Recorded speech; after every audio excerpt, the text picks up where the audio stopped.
Hello दोस्तों, कैसे हैं आप सभी का मैं स्वागत करता हूं इंडिया के number 1 study channel wifi study पर part of N academy.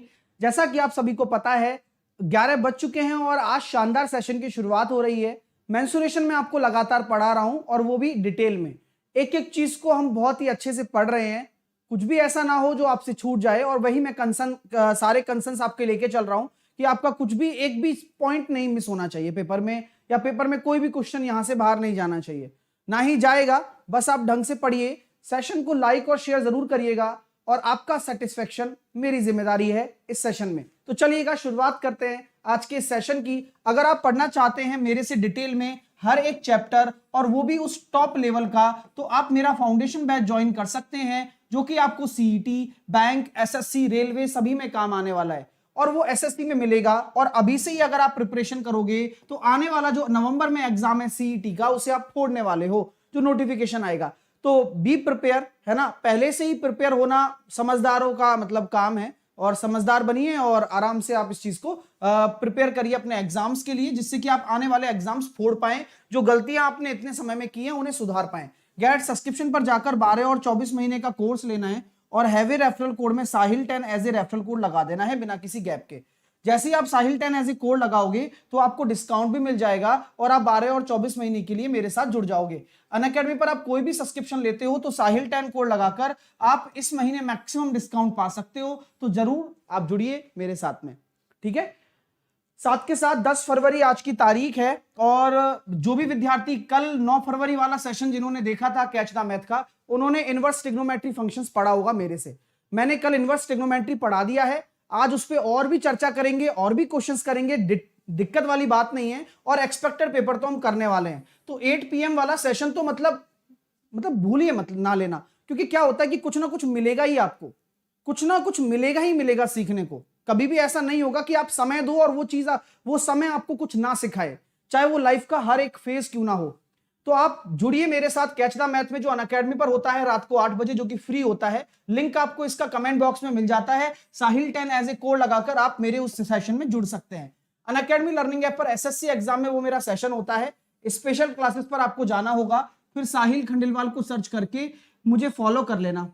Follow करने के बाद मेरे नाम पे क्लिक करके मेरी प्रोफाइल के अंदर स्पेशल क्लास का टैब आएगा, सी ऑल पर चले जाना। वहां पर आपको 8 PM वाली मेरी कैच द मैथ दिख जाएगी, तो वहां आपको देखनी है। और अगर कोई आपसे कोड पूछे तो ये फ्री प्लान के लिए इनवाइट कोड साहिल 10 लगा देना। टेस्ट सीरीज भी अगर आपको देनी है तो भी आप साहिल 10 लगाकर अनलॉक कर सकते हैं उस टेस्ट सीरीज को भी, है ना। तो टेस्ट सीरीज भी मैं आपके लिए जल्दी लाने वाला हूं फ्री। 12:30 बजे मैं आईबी वालों के लिए कुछ बड़ा योगदान करने जा रहा हूं, और मैं आने वाले 7 से 8 दिनों में आपको लगभग पूरा सिलेबस खत्म कराने की कोशिश करूंगा, क्वेश्चंस के माध्यम से और स्पेशल सेशंस के माध्यम से। वो मेरी जिम्मेदारी है। आपको पढ़ना है केवल 12:30 बजे वाले सेशन में। आप सब भी आइएगा। स्कोर बूस्टर सीरीज आपके लिए मैंने चालू की है, ठीक है। अब ये आपका एक व्हाट्सएप नंबर है जिस पर आप मुझे एनालिसिस के लिए क्वेश्चन भेजते हैं, तो जरूर भेजते रहिए, जिससे कि मैं आपको सबसे प्यारा, सबसे सटीक एनालिसिस डेली बेसिस पे कराता रहूं। स्टार्ट करते हैं रेक्टेंगल और स्क्वायर के बारे में आज पढ़ना। कल हमने रेक्टेंगल के बारे में तो जान लिया है, अब उस पर बात करने वाले हैं आगे। रेक्टेंगल एक आयत होता है, और आयत की आमने सामने की भुजाएं बराबर होती हैं, लंबाई और चौड़ाई बराबर होती है। अब कंसर्न ये आता है कि आयत में अगर इस तरह का मैंने कोई आयत बना दिया आपके लिए, और मैंने आपसे कह दिया कि यहां पर अगर प्रत्येक कोण 90 डिग्री है, प्रत्येक कोण 90 डिग्री है, प्रत्येक कोण 90 डिग्री है, तो एक बात याद रखना, अगर यहां पर आपने एक रस्सी बांधकर किसी को बांध रखा है, किसी जानवर को आपने क्या कर रखा है, यहां पर बांध के रखा हुआ है, तो अगर ये ए हिस्सा है, रस्सी इसकी ए लंबी है, तो आप लोग मुझे बताइए, अगर ये एक आयताकार फील्ड है, फील्ड मतलब आयताकार क्षेत्र है ना, आयताकार अगर मैं बात करूं खेत है ये, तो आप मुझे बताइए ये कितना हिस्सा चर पाएगा। तो यहां आपका कोई भी खेत नहीं है, इस वाला हिस्सा ये खाली है, केवल जो घास है वो इस हिस्से में है, लेकिन घूमेगा कैसे, वो एक सर्कुलर पाथ में घूमेगा इस तरह से। अगर कोई जानवर यहां बंधा हुआ है, यहां पर आपका क्या है, वो जानवर बंधा हुआ है, तो वह कौन सा वाला हिस्सा खाएगा, केवल तो उसके चरने योग्य जो क्षेत्र बचेगा वो केवल ये वाला हिस्सा बचेगा, बाकी हिस्से में खेत ही नहीं है, तो आयताकार खेत का केवल ये वाला हिस्सा खाएगा। तो इस हिस्से का जो एरिया अगर पूछा जाए कभी, तो वो आप निकाल सकते हो। कैसे? जब आपकी रेडियस कितनी होगी, तो रेडियस वही होगी जो रस्सी की लंबाई है केवल। तो इस छोटी छोटी चीजों का ध्यान रखना, जो रेडियस होगी आपकी वह क्या होगी, जो रस्सी की लंबाई है। तो यहां रस्सी की लंबाई अगर a है, मैं इस पे बात कर रहा हूं, मैं इसकी बात नहीं कर रहा हूं अभी आयत की, लेकिन जो फील्ड होगा वो इतना एरिया आपकी जो भी जानवर है वो चरेगा केवल इस खेत का, और इसका एरिया क्या हो जाएगा, यह एक 90 डिग्री पर बना हुआ एक क्या है, सेक्टर है। 90 डिग्री पर बना सेक्टर, सेक्टर मतलब होता है त्रिज्या खंड। तो आपको पता है कोई भी जो वृत्त होता है वह 90-90 डिग्री के 4 सेक्टर से मिलकर बना होता है। तो यह एक सेक्टर का एरिया निकालना है, जिसका आंसर हो जाएगा कितना, पाई ए स्क्वायर बाई 4।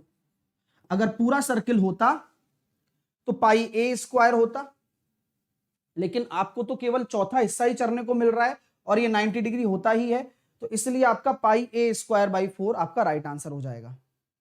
ठीक है, कॉन्सेप्ट क्लियर हो रहा है? चलिए, तो ये पाई ए स्क्वायर बाई 4 आपका राइट आंसर हो जाने वाला है। अब हम आगे बात करते हैं, जैसे कि अगर मैं एक रेक्टेंगल पोर्शन आपको दे रहा हूं और मैंने कह दिया कि ये मेरा एक प्लॉट है, मान लीजिए ये क्या है, एक प्लॉट है। अब आपको प्लॉट खरीद लिया आपने, अगर आपने एक प्लॉट खरीदा है और प्लॉट में ये आपकी लंबाई वाला हिस्सा है, ये भी लंबाई वाला हिस्सा होगा, ये आपकी चौड़ाई वाला हिस्सा है, ये भी चौड़ाई वाला हिस्सा होगा। अब आप क्या करा रहे हो, प्लॉट की बाउंड्री करा रहे हो। क्या करा रहे हो, आप इस प्लॉट की बाउंड्री करवा रहे हो, यानी कि फेंसिंग करवा रहे हो, या फिर आप बाड़ लगा रहे हो चारों तरफ। बाउंड्री मतलब क्या होता है, समझते हो ना, कि मैंने चारों तरफ फेंसिंग लगानी है और एक गेट प्लेस करना है, और एक गेट लगाना है। गेट मतलब द्वार, है ना, जो भी आपका गेट है, एक गेट लगाना है। ठीक है, तो अगर हम बात करना चाहें कि अगर ये प्लॉट है, तो आपको सिंपल सी एक बात समझनी होगी कि आपको अगर गेट मैंने चौड़ाई के सापेक्ष लगाया है, तो वो क्वेश्चन मेंशन करेगा कि अगर आपने गेट ऐसे लगाया है तो आपको जो बाड़ लगानी होगी, जो बाड़ का खर्चा आएगा, जो फेंसिंग का खर्चा आएगा, वो ये वाला हिस्सा होगा। केवल जो फेंसिंग होने वाली है, ये ग्रीन में जो होगी ना, ये फेंसिंग होगी।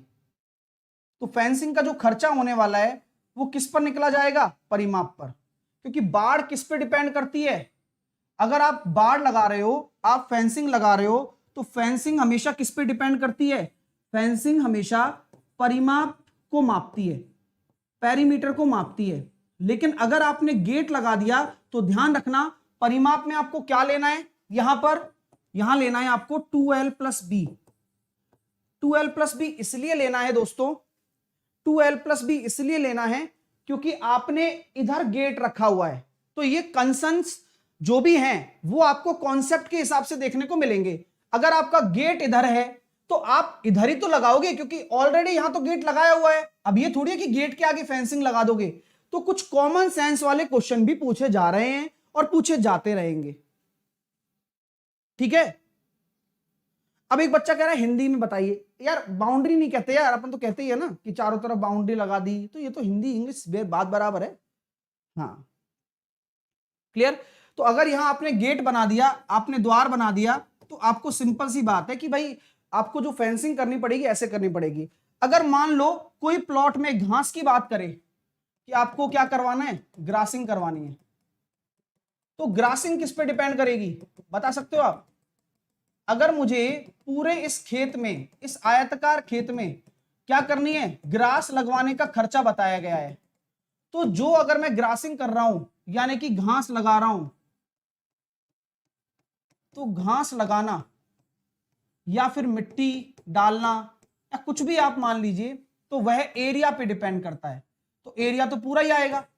एरिया का गेट से कोई भी निर्भरता नहीं है। यहां तो आपका जो खर्चा बनेगा वह कितना बनेगा, अगर मान लीजिए ये L है और ये B है, तो मैं आपसे कहता हूं कि घास लगाने का खर्चा है 2 रुपए प्रति मीटर स्क्वायर, ऐसे बोल दिया मैंने।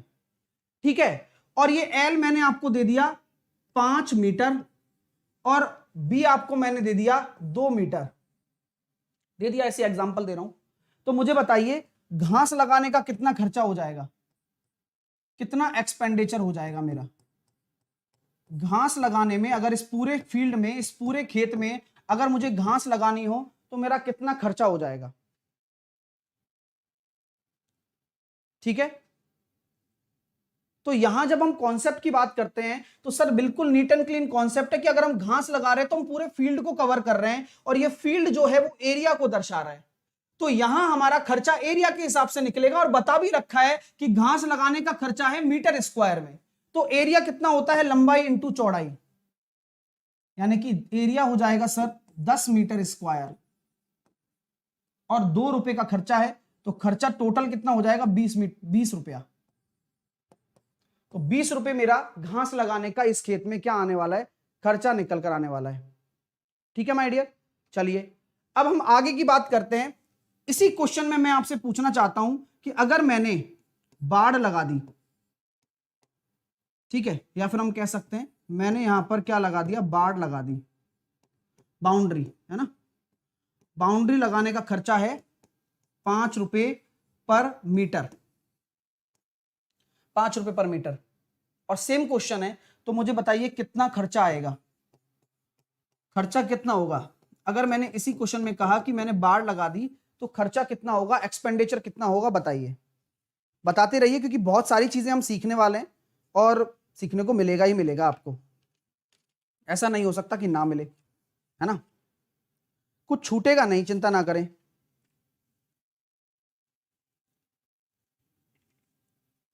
तो सर कैसे करेंगे, अभी आप कह रहे हो ना कि यहां गेट है, तो इस तरफ मत लगाओ सर, 5 और 5 10 और 2 12, और 12 मीटर आपका क्या आ गया, बाउंड्री आ गया, और 5 रुपए प्रति मीटर का खर्चा ले रहे हो, यानी कि आपका जो आएगा वो 60 रुपए निकल कर आएगा केवल। ध्यान रखना 12 क्यों आएगा, क्योंकि यहां गेट लगा हुआ है, तो गेट पे आप फेंसिंग नहीं करोगे। चलिए अब चलते हैं आगे नेक्स्ट कॉन्सेप्ट की तरफ। अब इसी कॉन्सेप्ट में एक ट्राइंगल बेस्ड कॉन्सेप्ट भी बन जाता है कई बार, कि अगर मैंने एक इक्विलेटरल ट्राइंगल ले लिया, मैंने क्या ले लिया, एक इक्विलेटरल ट्राइंगल ले लिया,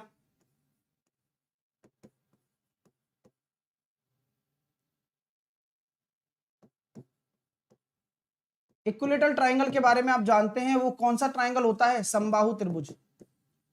अगर आपने एक समबाहु त्रिभुज ले लिया डियर, अब समबाहु त्रिभुज में आप क्या कर रहे हो कि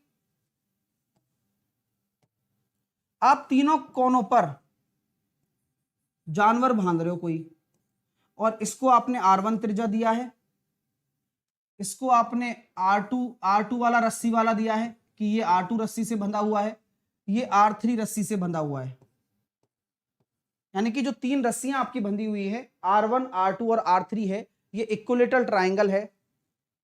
तो यहां मुझे बताइए कि यह एक पूरा खेत है मान लो, तो इस खेत में जानवर द्वारा चरा हुआ क्षेत्र, मैं आपसे पूछ रहा हूं चरा हुआ क्षेत्र, यानी कि ऐसा कौन सा मतलब एरिया होगा, एरिया बताइए जहां पर उन्होंने घास को खाया है तीनों जानवरों ने, तो वह एरिया क्या होगा। तो जो चारा चर सकता है, अगर मैंने बोल दिया कि यहां पर मैंने किसी जानवर को बांधा है R1 त्रिज्या पर, ठीक है, यहां पर भी मैंने बांध दिया R2 त्रिज्या पर, और यहां पर भी मैंने बांध दिया, तो बताइए कि कितना कितना एरिया वो खा सकते हैं।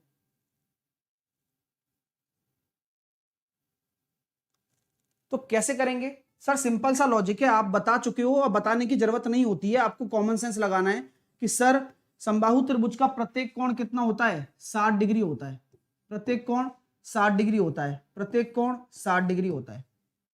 तो सर यहां अगर मैं इससे की बात करूं तो ये R2 त्रिज्या का होगा एक हिस्सा, यह R1 त्रिज्या का होगा एक हिस्सा, और यह R3 त्रिज्या का होगा एक हिस्सा। तो केवल यही आपका जो 3 सेक्टर बन रहे हैं यही हैं, लेकिन अलग अलग लेवल पर होंगे, ठीक है ना। तो बुद्धि लगाइए, क्योंकि त्रिज्याएं अलग अलग हैं तो आपका जो एरिया वाला हिस्सा होगा वह भी अलग अलग होगा। चलिए, तो क्या हो जाएगा, पाए r1 स्क्वायर बटे 6 पाए r2 स्क्वायर बटे 6 पाए r3 स्क्वायर बटे 6। समझ में आ गया ना कि 6 कहां से आया? आपको सबको क्लियर है कि 6 कहां से आया? ठीक है, और R1 R2 R3 अलग अलग है तो मैंने अलग अलग मेंशन किया है, और आप यही दिमाग में रखे भी, π/6 अगर कॉमन ले लेते हैं तो डिपेंड करेगा ये R1 square plus R2 square plus R3 square के। तो ये प्यारे प्यारे कॉन्सेप्ट्स हैं जो कि आजकल काफी चर्चा में है, तो इस चर्चा का विषय हमने छोड़ा भी नहीं है, पूरा किया है। ठीक है, हाँ क्लियर।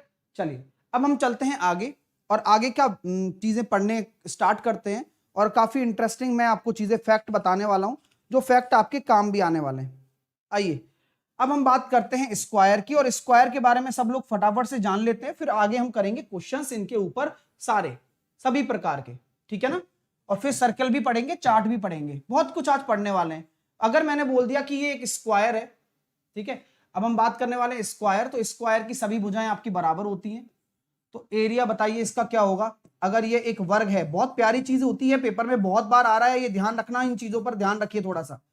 तो स्क्वायर वही होगा जिसकी सारी भुजाएं बराबर होती हैं, यानी कि लंबाई और चौड़ाई रेक्टेंगल का एक पार्ट है। अब रेक्टेंगल में आपकी लंबाई चौड़ाई अलग अलग होती है, यहां बराबर होती है, तो वहां लंबाई इंटू चौड़ाई होगा, तो यहां भी ए स्क्वायर ही बन रहा है।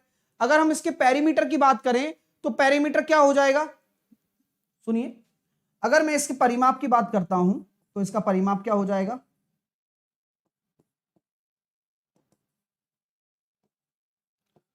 फोर ए, यानी कि चारों भुजाओं का योग। सिंपल सी बात है।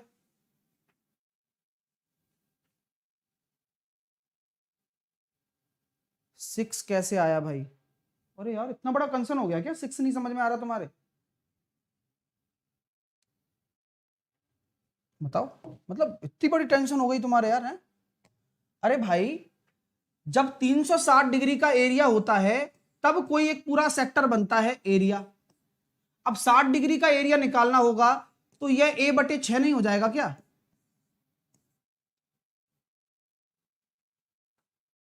हाँ, इतना बड़ा कंसर्न हो गया, मेरे को तो पता ही नहीं चला कि 6 कैसे आया, बताओ।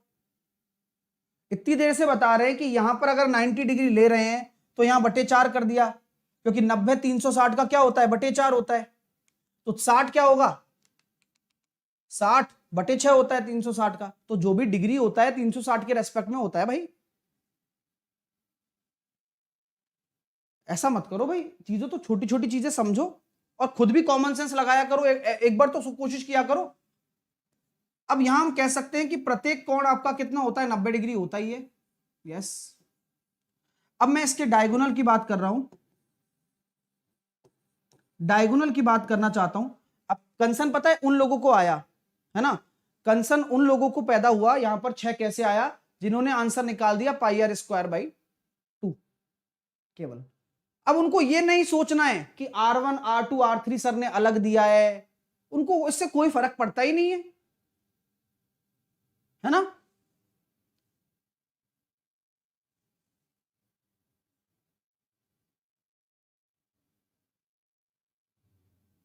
चलिए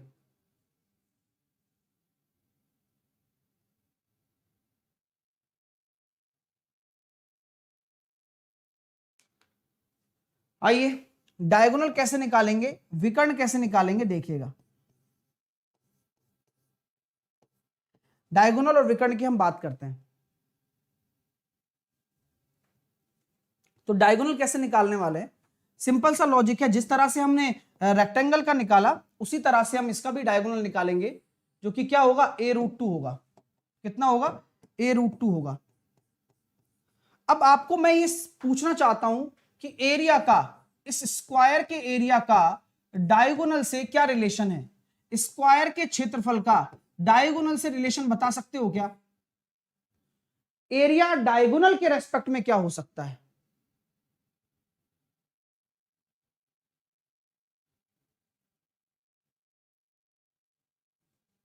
तो क्या हम ये कह सकते हैं मेरे प्यारे विद्यार्थियों कि अगर डायगोनल को हम डी रिप्रेजेंट कर रहे हैं तो डी बराबर a√2 होगा, तो यहां पर जो भुजा हो जाएगी वह d/√2 हो जाएगी।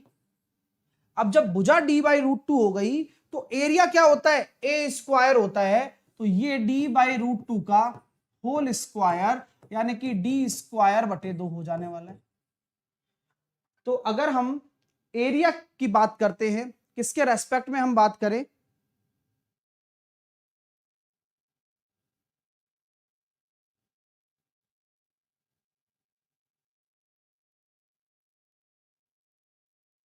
ठीक है, तो वो क्या होगा, d²/2, ठीक है ना। चलिए ठीक है, चलिए अब हम आगे की बात करना चाहते हैं इसके बारे में। अगर हम सेम चीज यहां देख रहे हैं, हमने एरिया निकालना सीखा, हमने ये निकालना सीखा, अब इसके आगे की हम चर्चा करते हैं इसमें। आइए, सेम कंसर्न आता है कि अगर किसी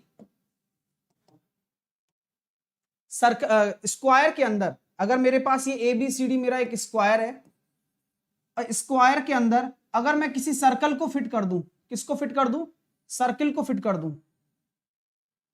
तो आप मुझे बताइए कि यह जो सर्कल हमने फिट किया है, अगर स्क्वायर की साइड आपकी A है तो त्रिज्या कितनी होगी, रेडियस कितनी होगी, तो अधिकतम जो सर्कल होगा उसकी रेडियस कितनी होगी। चलिए, तो कैसे हम इसको सॉल्व करेंगे डियर, आइए। तो सर हम ये कह सकते हैं कि जो अगर हमारे पास A अगर साइड है तो 2r जो कि व्यास के तौर पर दर्शाया जाएगा वह किसके बराबर होगा, A के बराबर होगा। तो यहां से जो r होने वाला है वो a/2 हो जाएगा। Very good. तो यहां एक क्वेश्चन ये बन जाता है कि अगर आपको साइड दे दिया स्क्वायर का, स्क्वायर का अगर आपको साइड दे दिया, ये स्क्वायर की ही बातें चल रही हैं सारी की सारी, अगर स्क्वायर का आपको साइड दे दिया, अगर स्क्वायर का आपको साइड ए दे दिया, तो आप एरिया ऑफ सर्किल कैसे निकालेंगे, एरिया ऑफ सर्किल आप कैसे निकालेंगे, r बराबर a/2 मानेंगे कि 2r बराबर a है, तो 2r बराबर a है तो r बराबर a/2 होगा, ठीक है। तो r बराबर अगर a/2 होने वाला है तो यहां हम ये कह सकते हैं कि जो हमारा एरिया हो जाएगा, एरिया ऑफ सर्किल, वृत्त का जो क्षेत्रफल होगा वह कितना होगा, πr²। और किस संदर्भ में होगा, पाए, r की वैल्यू हमारे पास क्या है, a/2 in terms of side of square, तो πa²/4 आपका राइट आंसर हो जाएगा। ठीक है, क्लियर हो गया, यानी कि वृत्त का क्षेत्रफल हमने निकाल दिया। अब यहां से एक क्वेश्चन और बन जाता है, बोले क्या बन रहे हैं लगातार सर, क्वेश्चन ही क्वेश्चन, बिल्कुल बन रहे हैं यार, हम इन्हें इग्नोर नहीं कर पाएंगे किसी भी कीमत पर, क्योंकि एक एक क्वेश्चन आपके पेपर में आने वाला है। देखो, अब अगला क्वेश्चन ये बनता है कि भाई ये जो छायांकित भाग है इसका एरिया कोई बता सकता है आप में से, तो यहां पर ऐसे ये छायांकित भाग बन गया पहला वाला, पहला रीजन, दूसरा छायांकित भाग,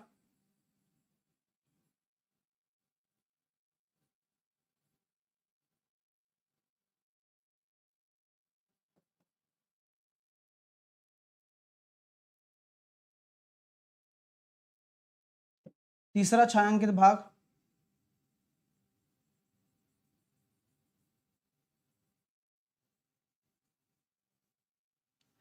चौथा छायांकित भाग।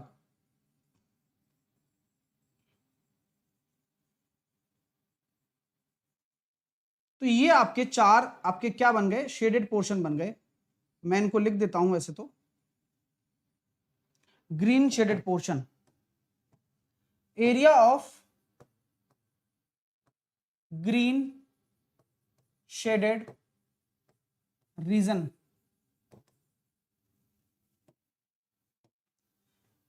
हरे छायांकित भाग का एरिया। अगर निकालना हो तो कैसे निकालेंगे, हरे छायांकित भाग का एरिया। तो सर सिंपल सी बात है, आप देख रहे हो ना कि बड़ी आकृति एक स्क्वायर है, उसके अंदर सर्कल है, आपको छायांकित भाग निकालना है, तो इस स्क्वायर के एरिया में से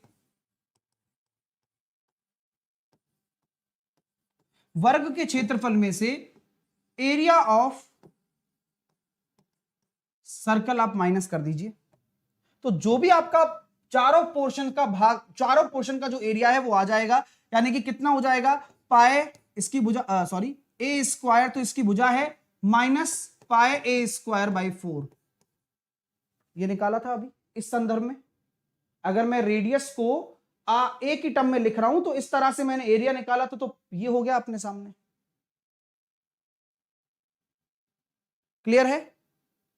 चलिए अब अगर हम आगे बात करते हैं कि सर ये तो आ गया, अगर पेपर में, हालांकि ये तो आपके चारों भाग हैं, ये किन किन का है, पहला भाग, दूसरा भाग, तीसरा भाग और चारों, मतलब चारों का है। ये जो है ये 1 + 2 + 3 + 4 चारों को मिलाकर एरिया है ये।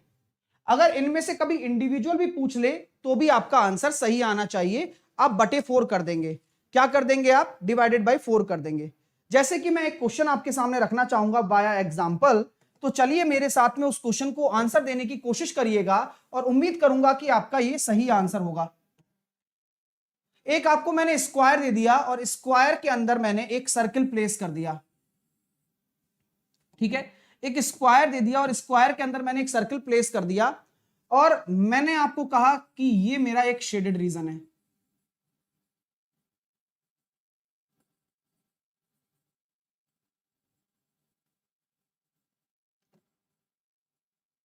ठीक है, ये पूरा मेरा एक शेडेड रीजन है। इसका मुझे एरिया निकालना है, इसका मुझे एरिया निकालना है। इस शेडेड रीजन का एरिया क्या होगा अगर आपकी रेडियस जो दे रखी है वह 1 मीटर हो केवल। बताइए क्या होगा?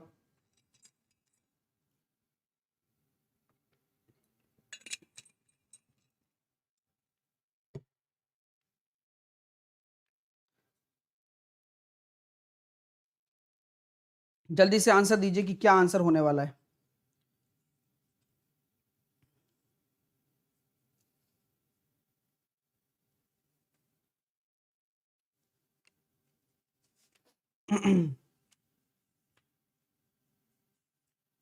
तो इजीली हम ऐसा कर सकते हैं, जैसा कि आपको सिखाना चाहता हूं, कि अगर हम एरिया निकालना चाहते हैं इसका, तो आपकी अगर भुजा की पूछी जाए तो भुजा कितनी होगी सर? 2 हो जाएगी। 2 मीटर आपकी क्या हो जाएगी? साइड हो जाएगी। और ये 1 मीटर का है। सिंपल लॉजिक लगाइए। क्या लगाना है सर? पहले तो आप वर्ग का स्क्वायर निकालिए, 2 का स्क्वायर 4 माइनस इसका एरिया कितना हो जाएगा? π/2 या पाई होगा पूरा, केवल पाई होगा क्योंकि πr² है, क्योंकि वही माइनस करना है, और बटे 4। अगर आपको शेडेड पोर्शन का एरिया निकालना है तो आंसर कितना हो जाएगा? 1 - π/4। तो 1 - π/4 आपका इसका राइट आंसर होने वाला है इस क्वेश्चन का।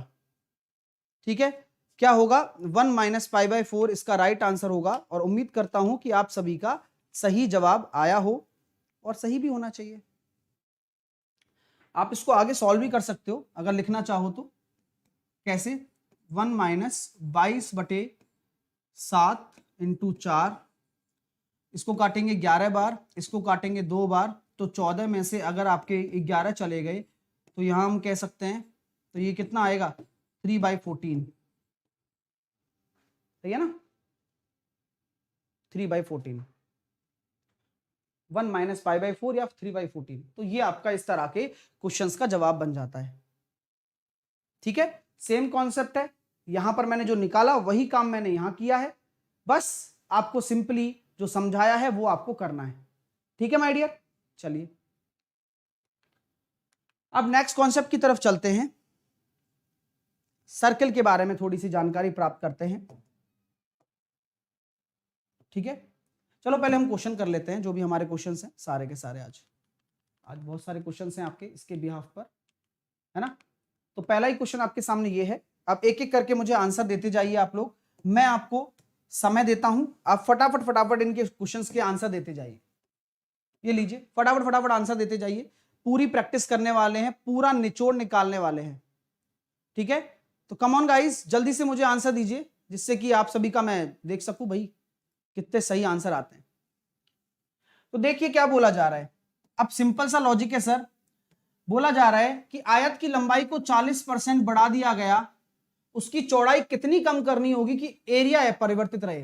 तो जब इधर हम जानते हैं कि लंबाई इंटू चौड़ाई बराबर आपका कांस्टेंट रहना चाहिए, तो सिंपल सी बात है सर, यानी कि जो आपके लेंथ पैरामीटर का रेशो होगा वह इनवर्सली प्रोपोर्शनल होगा विड्थ पैरामीटर के, यानी कि आपकी जो लंबाई का यूनिट होगा वह चौड़ाई के यूनिट का उल्टा होगा रेशो में। अगर 40% बढ़ाने की बात की जाए तो 5 से 7, अगर ये लंबाई हो रही है तो चौड़ाई का जो रेशो होगा वो कितना होगा, 7 से 5, वही प्राइस और कंजम्पशन की तरह। तो कितने की कमी करनी पड़े जिससे कि एरिया कांस्टेंट रहे, 2 की कमी करनी पड़े 7 के रेस्पेक्ट में, तो 1/7 14.28 होता है, यानी कि ये हो जाएगा 28.57%। नेक्स्ट करिए, करते जाइए, क्योंकि सारे लाजवाब प्रश्न हैं और एक आध प्रश्न आपको मतलब पूरे यहीं से ही मिलने वाले हैं। आप निश्चिंत होकर पेपर में बैठे, चाहे आप किसी भी एग्जाम में क्यों ना बैठ रहे हो।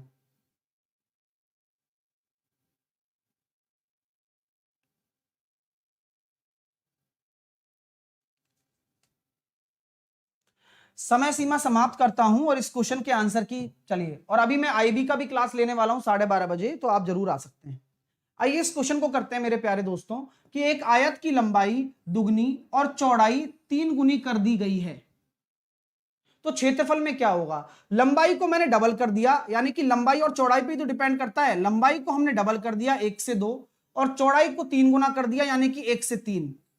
तो कुल मिलाकर लंबाई इंटू चौड़ाई पहले 1 है, ये लंबाई पैरामीटर है, ये चौड़ाई पैरामीटर है। लंबाई को डबल कर दिया तो पहले 1 थी अब 2 हो गई, चौड़ाई पहले 1 थी अब 3 हो गई, यानी कि अब पहले एरिया लंबाई इंटू चौड़ाई 1 था अब 6 हो गया। तो कितने की वृद्धि हो गई, 1 से 6 होने का मतलब 5 की वृद्धि 1 के सापेक्ष में इंटू 100, यानी कि आपका जो उत्तर आएगा वह निकल कर आएगा 500%, 500% का इंक्रीमेंट हो गया। और अगर ऐसे बोला जाता कि कितने गुना हो गया, तब आपका आता 6 गुना हो गया, ठीक है। तो दोनों में फर्क है। चलिए नेक्स्ट करिए, अगला प्रश्न आपके सामने है, करके बताते जाओ, अच्छा लगेगा आपको भी, जब पढ़ोगे तो आपको खुद को फील आएगा, और किसी को थोड़ी आएगा पढ़ने से फील, आपके पढ़ने से सिर्फ आपको ही फील आने वाला है।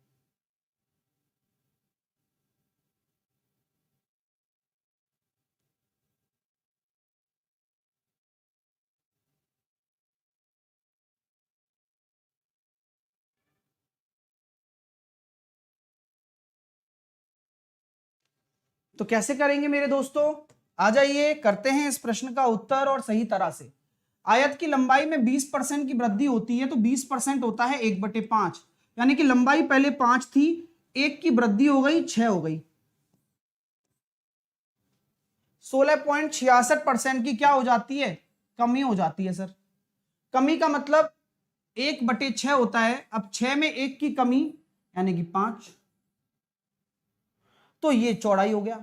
अब एरिया क्या होगा, अब आपको दिख रहा है ना, एरिया क्या रहने वाला है, अपरिवर्तित, कुछ भी नहीं होगा, 5 से 5 कट जाएगा और 6 से 6 कट जाएगा, तो 1:1 आएगा। तो पहले एरिया और अब मतलब अब एरिया और बाद में एरिया बराबर है, तो बस 0% का इंक्रीमेंट, 0%, नील बटे सन्नाटा। नेक्स्ट करिए, करते जाओ, काफी इंटरेस्टिंग चीजें हैं और पेपर में यही तो सब आती हैं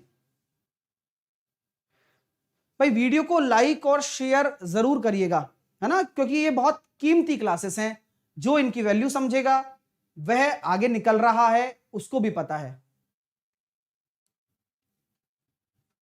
कैसे करेंगे सर, आइए, एक आयताकार पार्क की भुजाएं दे रखी हैं, जब भुजाएं की बात कर रहे हैं अनुपात में दे रखी हैं, तो ये 3x और 2x हो जाएगा। क्षेत्रफल क्या होता है, कभी भी जब क्षेत्रफल आ जाए, कोई भी मल्टीप्लाई वाली चीज आ जाए ना, तो हमेशा x मान के करो, क्यों, क्योंकि x² बनता है, वरना बच्चा क्या करता है, 3 दूनी 6 बराबर कर दूंगा 25 आ जाएगा, तो आंसर दे दूंगा, नहीं गड़बड़ हो जाएगी ना, 25 का रूट लेना है फिर। तो एक्स स्क्वायर बराबर, अगर आप दिमाग में रख सकते हो तो अच्छी बात है, नहीं रख सकते हो तो आप एक्स मान के करो, कभी गलती नहीं होगी। तो बोला गया है पार्क का परिमाप, तो परिमाप क्या हो जाएगा, देखो 3 और 2 5, 5 इंटू 2 10x, और x की वैल्यू आप 5 रख दो यहां पर, यानी कि परिमाप होता है 2 इंटू लंबाई प्लस चौड़ाई, वही मैंने निकाला है। तो थोड़ा क्विकली सोचो, लंबाई प्लस चौड़ाई का डबल कर दिया, 3 और 2 5 इंटू 2 10x, x की वैल्यू 5 रख दी, तो 50 मीटर आपका राइट आंसर आ गया।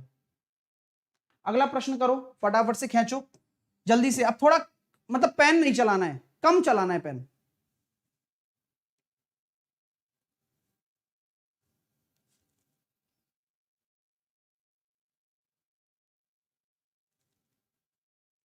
तो सर कैसे करेंगे, आइए बस पेन कम चलाइए, आप सोचिए बस।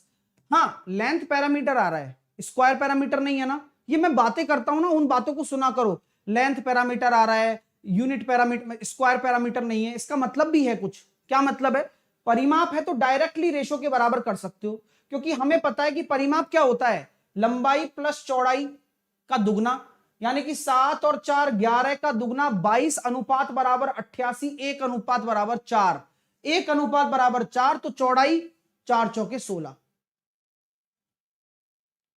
मतलब मैं आपसे ये चाहता हूं कि आप भी कंप्यूटर स्क्रीन पर ऐसे करें, अच्छा 7 और 4 11, दूनी 22, 22 बराबर 88, 1 बराबर 4 और 4 चौके 16 चौड़ाई पैरामीटर। ठीक है, ये छोटी छोटी चीजें हैं, काम करने से आएंगी, अन्यथा मैं अगर इसको x मान के भी करूं तो समय लगेगा, लेकिन आपको ढलना होगा पहले वाले की तरह, तभी आप लोगों से आगे निकलने का सोच सकते हैं और निकलने की कोशिश कर सकते हैं। तो x बराबर 4 आ गया, तो मुझे 4x निकालना है, तो 16। अगला, अब बिना पेन चलाए करने की कोशिश करें, ये प्रैक्टिस आपको मजबूत बना रही है, आप बनते चले जाइए।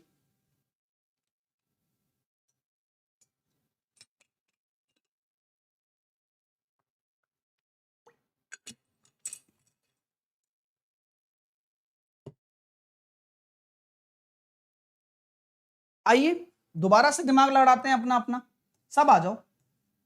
पेरीमीटर वाली बात कह रहा है 9 और 7 16, आपके सामने 9 और 7 कितना आया, 16 आया, 16 दूनी 32, 32 रेशो बराबर 150, तो आयत का क्षेत्रफल क्या होगा। अब यहां आपके सामने थोड़ी सी कैलकुलेशन टिपिकल हो जाती है, इसमें कोई बड़ा कंसर्न नहीं है, हर तरह का चैलेंज देना ये मेरा काम है और एक्सेप्ट करना आपका, ठीक है। तो यहां गड़बड़ है वैसे भी, है ना, यहां ना 6 होगा, मतलब मेरे हिसाब से यहां 6 होना चाहिए, है ना, ध्यान रखना कभी अपना नहीं बनाए और तभी कट नहीं रहा होगा, यहाँ 6 लिख दो, मिसप्रिंट है ये थोड़ा सा, ठीक है, मिसप्रिंट है तो आंसर अलग आएगा। हाँ तो मिसप्रिंट है, अब कोई दिक्कत नहीं है, इससे करो, अब करो। तो 15 दूनी 30, 9 और 6 15 दूनी 30, 30 बराबर अगर ये करेंगे तो 1 बराबर कितना आ जाएगा 5, 1 बराबर 5 आ जाएगा, तो लंबाई हो जाएगी 45 और चौड़ाई हो जाएगी कितनी 30, तो 5 तिया 15, 4 तिया 12 और 1 13, 1350 आपका राइट आंसर होगा,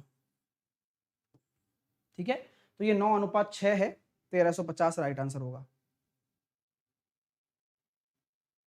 अगला प्रश्न करके दिखाओ, आराम से करना है ना, डरना नहीं है, दिमाग लगाओ, मैं चाहता हूं आप कोशिश ऐसी करो कि सब देखते रह जाएं।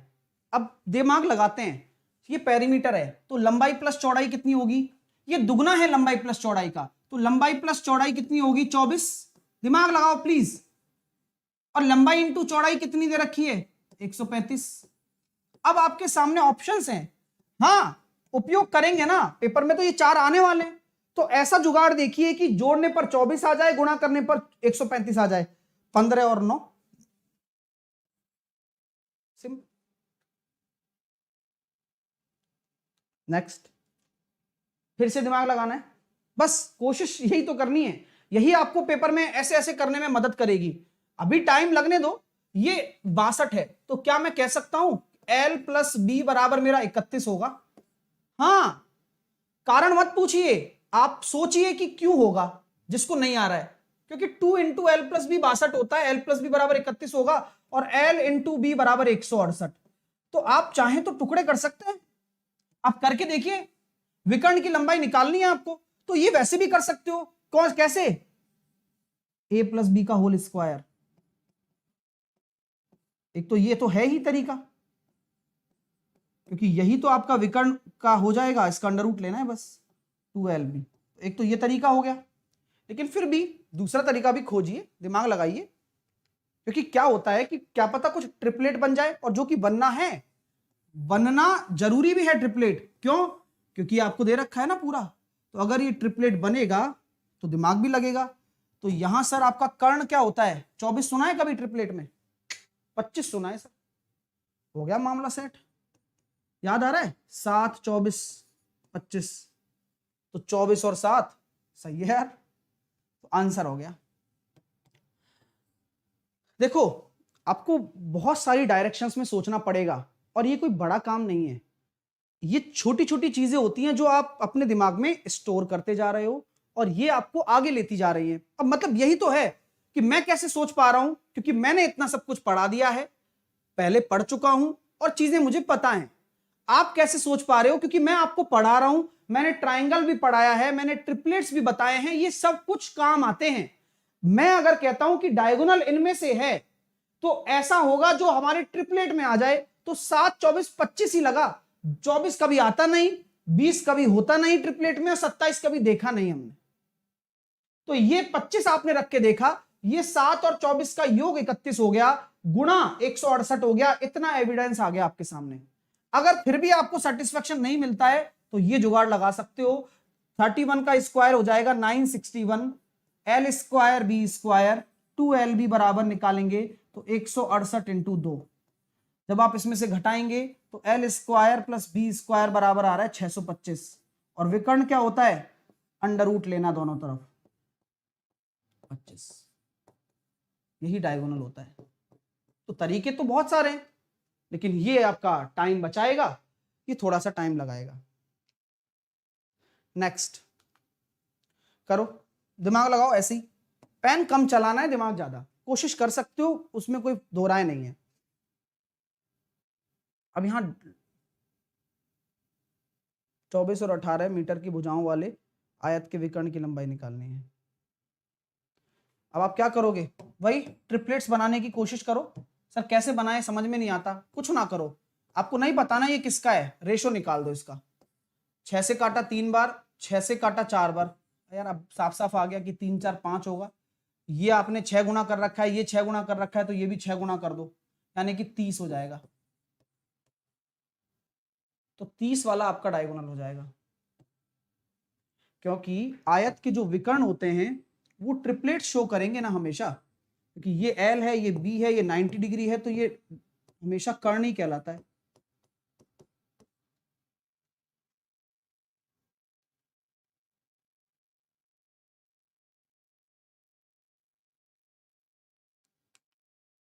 नेक्स्ट,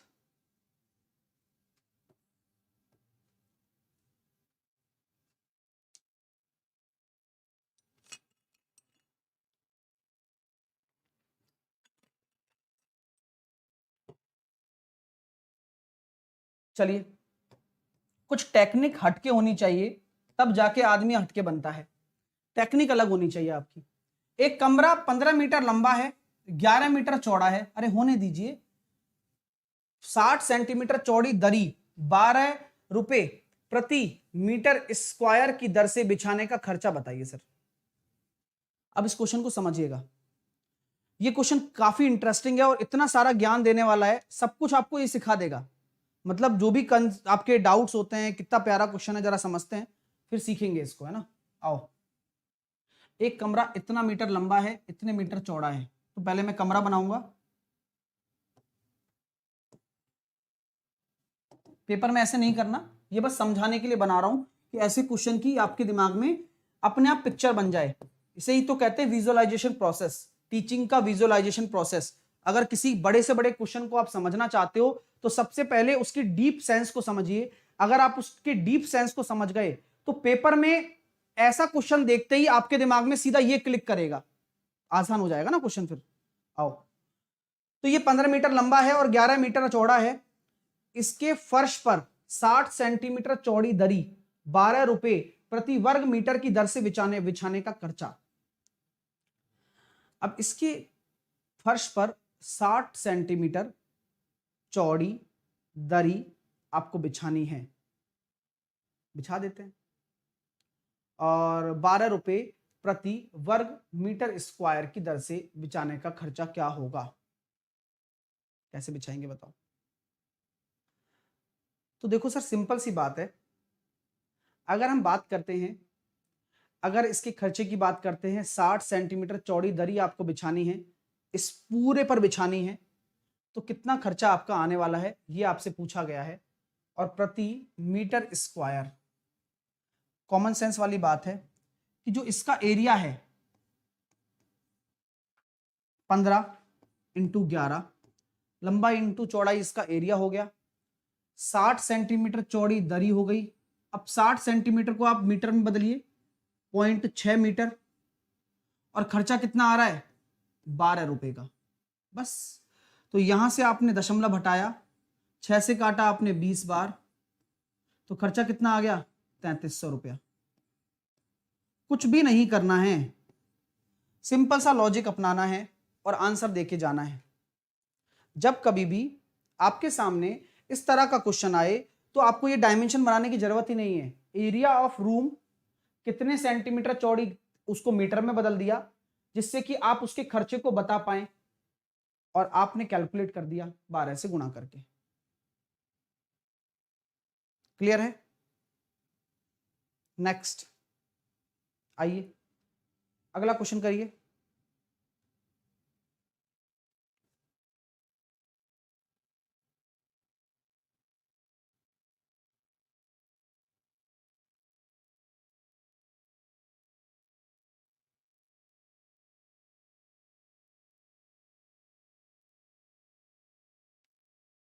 आइए, कमरा 40 मीटर लंबा और 15 मीटर चौड़ा है। अब इसके फर्श पर 0.6 और इंटू 0.5 मीटर के पत्थरों को लगाना है, तो कितने पत्थर में लगाऊंगा? बताइए, कितने पत्थर में लगा सकता हूं इसमें? तो कॉमन सेंस वाली बात है कि नंबर ऑफ पत्थर, नंबर ऑफ टाइल्स, पूरे कमरे की डायमेंशन 40 मीटर और 15 मीटर के मीटर में है, तो 1 मीटर हमेशा याद रखना 100 सेंटीमीटर के बराबर होता है। हालांकि इसका यहाँ कोई काम नहीं है, लेकिन फिर भी मैंने लिखाया है, स्टार्टिंग में काम आ जाता है ऐसे क्वेश्चंस में अक्सर, लेकिन यहां तो वैसे भी मीटर में दे रखा है, तो 0.6 इंटू 0.5, तो पॉइंट हटाया, 2 जीरो ऊपर बढ़ा दी, 15 से काटा मैंने, 5 से काटा 3 बार, 3 से काटा 2 बार, 2 से काटा इसको 20 बार। तो यहां पर कितने आपके पत्थर लग सकते हैं? इस तरह से 2000 आप पत्थर लगा सकते हो। तो कभी भी आपको अगर टाइल्स की बात करें या पत्थर की बात करें, जिसमें आपको इसका डायमेंशन दे दे और पत्थरों का दे दे, तो आप कुछ ना करें, बड़े वाले क्षेत्रफल में छोटे वाले क्षेत्रफल का डिवाइड कर दें। ये बहुत ही प्यारे प्यारे प्रश्न करा रहा हूं, पेपर में हर एक क्वेश्चन कीमती है, ये आपको वैल्यू समझनी होगी इस क्लास की। और मैंने आपसे कई बार बोला है कि नहीं मिलेगा एक साथ एक जगह सिस्टमैटिक, नहीं मिलेगा, पढ़िए अच्छे से। नेक्स्ट, अगला क्वेश्चन।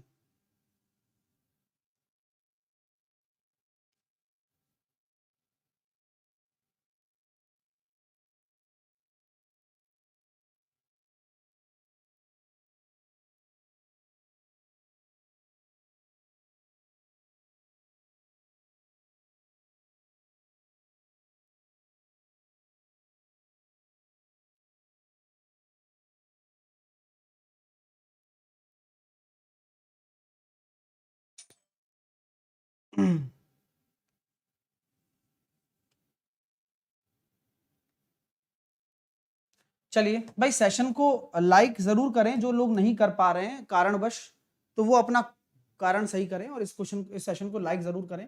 बोला गया है कि प्लॉट की लंबाई और परिमाप का आपको दे रखा है, तो वही वाली बात हो गई सर। लेंथ आपको पता लग गई x, परिमाप आपको पता लग गया, पेरीमीटर आपको पता लग गया 3x। और पेरीमीटर होता क्या है? 2 इंटू लंबाई प्लस चौड़ाई होता है। तो तो चौड़ाई यहां से निकाल दोगे क्या? हाँ, तो कितना आ गया 3x/2 x प्लस बी, तो b कितना हो गया x/2, तो लेंथ और विड्थ का रेशियो कितना आ जाएगा x और x/2 यानी कि 2:1, है ना मजेदार। तो 2:1 will be your right answer. Next करिए, आंसर दीजिए भैया, सभी विद्यार्थियों, सब लोग आंसर दे दें।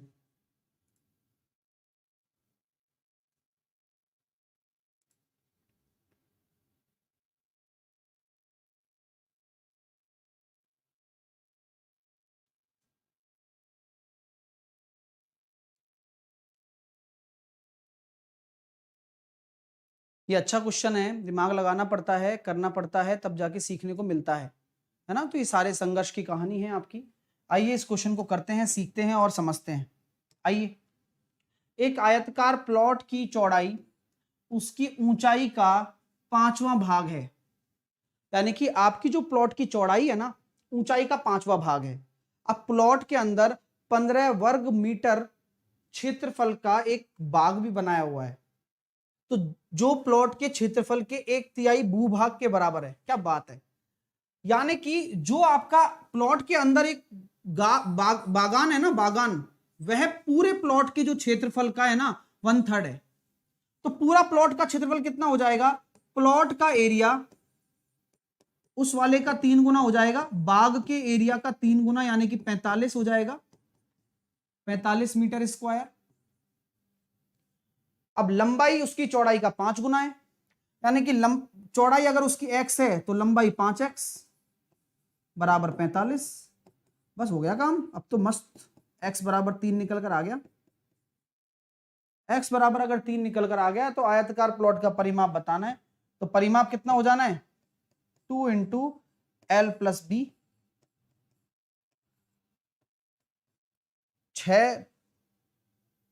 6x 12x और x की वैल्यू 3, तो 36 आंसर आ जाएगा। मजा आ गया क्वेश्चन करके? हाँ या ना बता देना।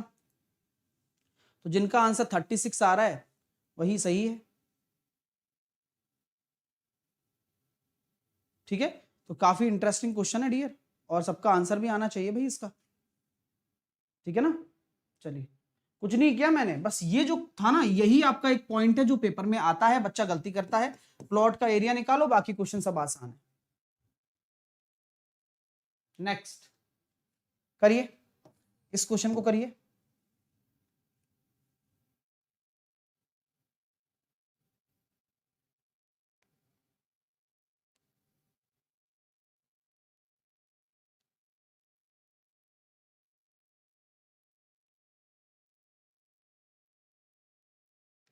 तो कैसे करेंगे, आइए।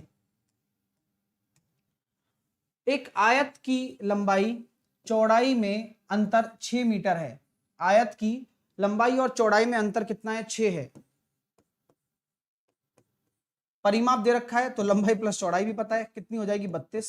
अब पूछना मत क्यों, क्योंकि हमेशा परिमाप लंबाई और चौड़ाई के योग का दुगना होता है। तो यहां से आपको क्या निकालना है, क्षेत्रफल। तो लंबाई कितनी निकालोगे, इन दोनों को जोड़कर बटे दो, 38/2 19। चौड़ाई कितनी निकालोगे, इन दोनों को घटाकर बटे दो, 17। नहीं 17 कहां से आ गया, तो ये हो जाएगा कितना, 32 में से 6 गए तो ये अपने सामने हो जाएगा, 30 में से 4 गए तो अपने 26 13। तो ये हो जाएगा लंबाई इंटू चौड़ाई। तो 19 × 13 जो आपका राइट आंसर है वही आपका राइट आंसर होगा। इकाई का अंक 7, ऑप्शन नंबर बी। चलिए नेक्स्ट करिए।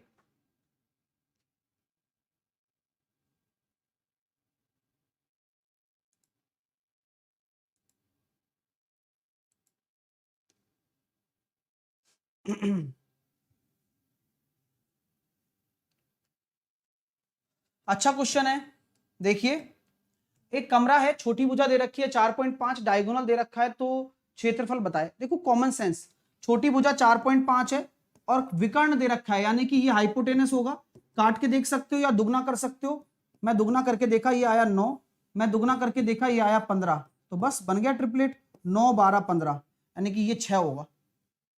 तो एरिया कितना हो जाएगा? 4.5 इंटू 6, लंबाई इंटू चौड़ाई, तो 9 या 27 आंसर आएगा। है आ रहा है मजा? मजा आ रहा है? कैलकुलेशन नहीं करनी है। आप अगर किस क्लास में पढ़ रहे हो तो आपकी सोच बदल देनी है मैथ के प्रति। ना कोई फॉर्मूला, ना कोई कैलकुलेशन, ये सब कुछ दिमाग में चलना चाहिए आप लोगों के। तो आप लगातार पढ़ भी रहे हो और सीख भी रहे हो, इससे बेटर कुछ नहीं हो सकता। और कैच द मैच जरूर देखते रहना, ठीक है? नेक्स्ट, ये आपने सबसे अलग तरह से किए हैं क्वेश्चंस, और यही सबसे बड़ी बात है। इस क्वेश्चन को भी जामा पहना सकते हो आप। लगाओ दिमाग।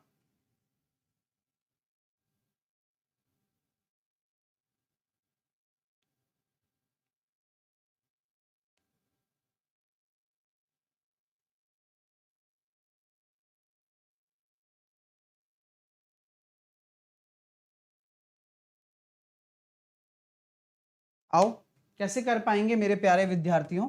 आ जाओ, समझाता हूं बड़े अच्छे तरह से। बोले एक भुजा 16 सेंटीमीटर है, विकर्ण दे रखा है, तो मैं कोई टेंशन थोड़ी लूंगा, ये विकर्ण हमारा सबसे बड़ी भुजा होगी, कर्ण होगा। अब आयत का क्षेत्रफल क्या हो सकता है, यानी कि यहां कुछ आएगा। अब क्या करें सर? रेशो बना लो। तो आपने कहा इसको 4 से काटा 4 बार, इसको काटा 5 बार, यानी कि ये 3 होगा सर, तो 12। तो 12 इंटू 16 आपका राइट आंसर आ जाएगा, यानी कि 192। मजा आ रहा है? मजा आ रहा है डियर? अच्छा लगा? होगा भाई, होगा। बस दिमाग ही तो लगाना है कि यार ये 4 आ रहा है, ये 5 आ रहा है, तो 3 4 5 वाला बनेगा। सबसे बड़ी भुजा को अलग रख दो, बस वो कर्ण है, बाकी सब ट्रिपलेट है। सेशन को सब लोग लाइक करिएगा जो देख रहे हैं। अगला क्वेश्चन करके बताते हैं, चलो अगला क्वेश्चन भी करो इसी तरह से।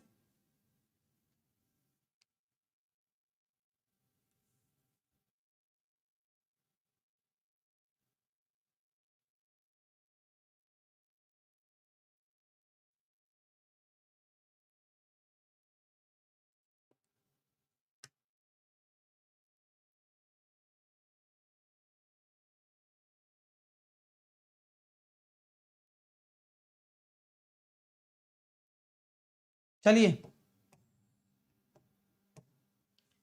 आयतकार हॉल की लंबाई उसकी चौड़ाई से 5 मीटर अधिक है। लंबाई चौड़ाई से 5 मीटर ज्यादा है।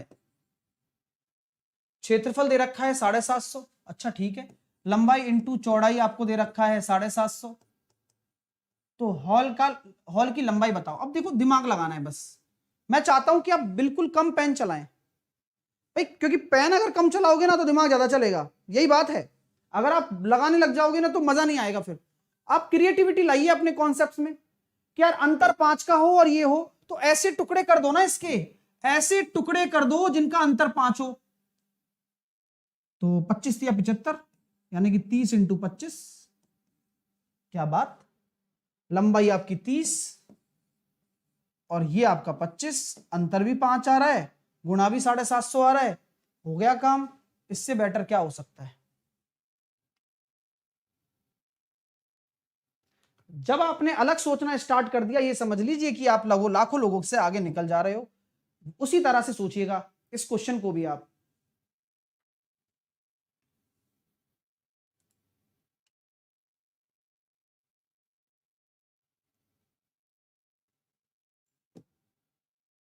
ये अच्छा क्वेश्चन है, ढंग से होगा ये, ना ढंग से।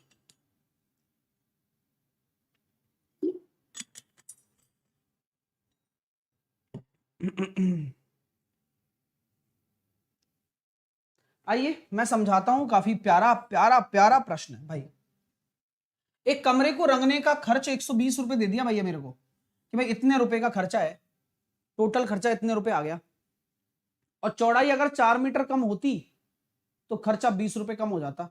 ए यार, यानी कि पहले जो खर्चा है वो 120 हो रहा है और अब खर्चा 100 हो रहा है। ये सब कारण क्या हुआ? बोले गुरुजी कारण ये है, अनुपात 6 से 5 हो गया। ये आपका खर्चा है। खर्चा कम होने का कारण, खर्चा कम होने का सीधा सीधा कारण है कि आपकी चौड़ाई में कमी। कितनी कमी आ रही है? 1 की तो 4 के बराबर है। तो पहले चौड़ाई कितनी थी? 24 और अब कितनी हो गई? 20। तो आंसर कितना आएगा आपका? 24। क्योंकि कमरे की चौड़ाई पूछी है तो हमें ओरिजिनल देना है हमेशा आंसर। मजा आ गया डियर?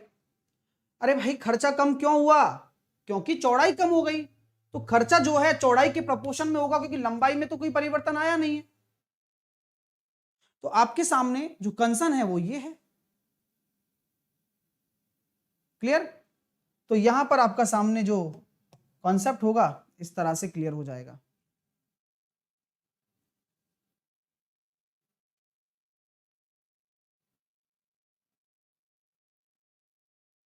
ठीक है ना?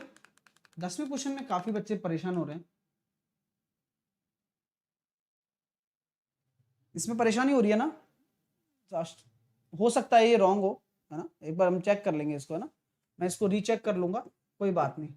मुझे भी लैंग्वेज इसमें गड़बड़ लग रही है, हालांकि आपको लग रही है तो मेरे को भी लग रही है थोड़ी सी, तो मैं इसमें चेक कर लूंगा अगर आपको कंसर्न है ना? रियल टाइम तो नहीं कर पाएंगे क्योंकि क्या थ्योरी है वो पूरा देखना पड़ेगा इसका।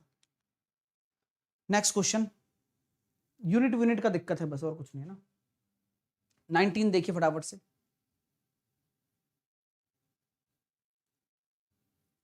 ठीक है? अरे बेसिक क्या करना है इसमें? दिमाग क्यों नहीं लगा पा रहे हो यार? यही तो सबसे बड़ी चीज है।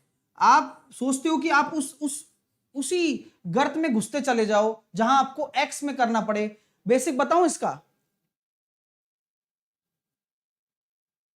है ना? इसका बेसिक जानना है तुम्हें? कुछ भी खतरनाक चीज है, देखिए आप समझ लाना। ठीक है? मैंने बोल दिया लेंथ गुणा विड्थ, ये एरिया होता है, और x रुपए प्रति मीटर स्क्वायर के हिसाब से अगर मैं खर्चा ले रहा हूं तो मेरा कितना खर्चा आ रहा है? 120 रुपए खर्चा आ रहा है। ठीक है? बात समझ में आ गई? अगर मैंने क्या किया, लंबाई तो वही रहने दी और चौड़ाई को -4 कर दिया, तो भी मेरा खर्चा x रुपए प्रति मीटर स्क्वायर के हिसाब से होगा। और कितना होगा? 100 रुपए होगा। यस, दोनों को मैंने डिवाइड कर दिया, x से x कट गया, लंबाई से लंबाई कट गया, तो चौड़ाई का जो रेशो है वो कितना निकल कर आ गया? 6/5। सॉल्व कर लो तो 5b बराबर 6b - 24, b बराबर 24। खुश? खुश हो जाओ पहले सब लोग, चलो फटाफट से। तो चीजें तो वही हैं, यही तो है सब कुछ। ठीक है ना? चलो, तो आगे के क्वेश्चंस आपके होमवर्क में हैं, यहां तक हमने कर लिया। काफी अच्छे से आपको समझ में आया होगा। ये क्वेश्चंस आपको करना है उसी तरह से करना है जैसा मैंने बताया। ठीक है? तो ये भी करने हैं सारे क्वेश्चंस, और आज जो मैंने आपको क्वेश्चंस दिए हैं वो भी आपको करने हैं। ये मैंने वर्ग की क्वेश्चन दे दिए हैं, ये आपका आज का होमवर्क हो जाएगा। ठीक है? तो भैया सेशन को लाइक कर दीजिएगा, जितने भी विद्यार्थी देख रहे हैं। मैंने वर्ग से रिलेटेड जितने भी क्वेश्चन बनते हैं टॉप क्लास, वो सारे आपको दे दिए हैं। 12:30 बजे मैं आपको आईबी के सेट कराने वाला हूं, तो आईबी वाले विद्यार्थी और जो भी आप भी पढ़ना चाहते हैं तो जरूर आइएगा, क्योंकि क्वेश्चन बड़े ही लाजवाब होते हैं इस सेशंस के। तो स्कोर बूस्टर सीरीज है, अभी 12:30 बजे वाले सेशंस में मैं कराऊंगा। ठीक है? चलिएगा। और आज न्यू फाइल मैंने डाल दी है और अच्छी तरह से मैंने सब कुछ क्लियर किया है। सबसे सटीक एनालिसिस के लिए आप मुझे इस सेशन पर इस व्हाट्सएप नंबर पर मुझे क्वेश्चन जरूर भेजें, और कैच द मैच जरूर देखें। अगर आप अपनी सफलता में 4 चांद लगाना चाहते हो, ये मेरी गारंटी है, क्योंकि हर जगह मेहनत करना मेरा उद्देश्य है और मैं करता रहूंगा ये काम। तो आपके कहने या रुकने या ना रुकने से नहीं होता ये काम, ये अपने डेडिकेशन से होता है। और मेरा डेडिकेशन है कि मैं हर एक विद्यार्थी को उसकी सफलता तक ले जाऊं। अगर वो मेरे से पढ़ रहा है तो कभी भी निराश ना हो एग्जाम से आने के बाद कि यार ये मैं नहीं पढ़कर गया था, और ऐसा कभी होगा भी नहीं। बस आप रेगुलर पढ़ते रहें, आपको पेपर में वही चीज मिलेगी जो मैं आपको पढ़ा रहा हूं, ये मेरा दावा है आपसे। सेशन को लाइक जरूर करिए, शेयर भी आप ही कर सकते हैं, ये मेरे हाथ में नहीं है, क्योंकि 7,500 या भी जो 4,500 बच्चे हैं उनके पास, हर किसी के पास वो अपॉर्चुनिटी है शेयर करने की। तो सेशन को भी शेयर जरूर करिएगा। कैच द मैच जरूर देखिए, 8 बजे रात को होता है अनअकैडमी पर, फ्री सेशन है। और ये फ्री ही नहीं, इसकी कीमत पेड से भी कई गुना ज्यादा है। लेकिन आप ये समझ लीजिए कि ये मेरी तरफ से आपको एक गिफ्ट चल रहा है जो मैं लगातार आपको देता आ रहा हूं, और ये सफल भी हो रहा है। स्पेशल क्लास में आपको जाना है, साहिल खंडेलवाल को फॉलो कर लेना है, और बस मेरी वो क्लास आपको देखनी है। साहिल खंडेलवाल पे जाएंगे, स्पेशल क्लास पे जाएंगे, 8 PM वाली क्लास आपको देखनी है। ठीक है माय डियर? तो फ्री प्लान के लिए आपको साहिल 10 एज ए कोड लगा देना है और अनलॉक हो जाएगा आपका ये सेशन, जो आप फ्री प्लान में एक्सेस कर सकते हैं। अगर आप मेरे साथ डिटेल में पढ़ना चाहते हैं तो ये सबसे बड़ी अपॉर्चुनिटी है और सबसे बड़ा आपका क्या है काम है कि आप मेरे टारगेट बैच CHSL से भी जुड़ सकते हैं और मेरे फाउंडेशन बैच से भी जुड़ सकते हैं, एक ही फीस में। अलग अलग नहीं होता है कुछ भी। यहां पर आपको किसी भी एग्जाम की तैयारी करनी हो तो आप सिर्फ इसी से कर सकते हैं। सब्सक्रिप्शन के अंदर मैथ, इंग्लिश, रीजनिंग सब कुछ आपको मिलता है, टेस्ट सीरीज सब कुछ। ये आपका सबसे खास महीना है जहां पर आप इसको ज्वाइन करके अपनी प्रिपरेशन को आगे बढ़ा सकते हो, क्योंकि अभी आप शुरुआत कर सकते हो। साहिल 10 को लगाकर अभी जुड़े आप मेरे कोर्सेज से। 12 और 24 महीने का लेकर अनअकैडमी पर SSC सेक्शन में एग्जाम में कोर्स लेकर साहिल गेट सब्सक्रिप्शन पर जाकर 12 और 24 महीने का लेकर नीचे रेफरल कोड में साहिल 10 लगा देना, अप्लाई कर देना। ठीक है, आप किसी भी अन्य कैटेगरी में साहिल 10 लगाओगे तो भी आपको डिस्काउंट मिल जाएगा। तो thank you so much, thank you for watching this video. Like share की ताकत आपके पास है और वो आप करिए, वो आपका कर्म है। मैं अपना कर्म कर चुका हूं, अच्छे से आपको पढ़ा दिया है। अब मिलूंगा आपसे अगले सेशन में 12:30 बजे। तब तक के लिए इजाजत चाहता हूं आप लोगों से। Take care, love you all, have a nice day. मिलते हैं अगले सेशन में, टेक केयर।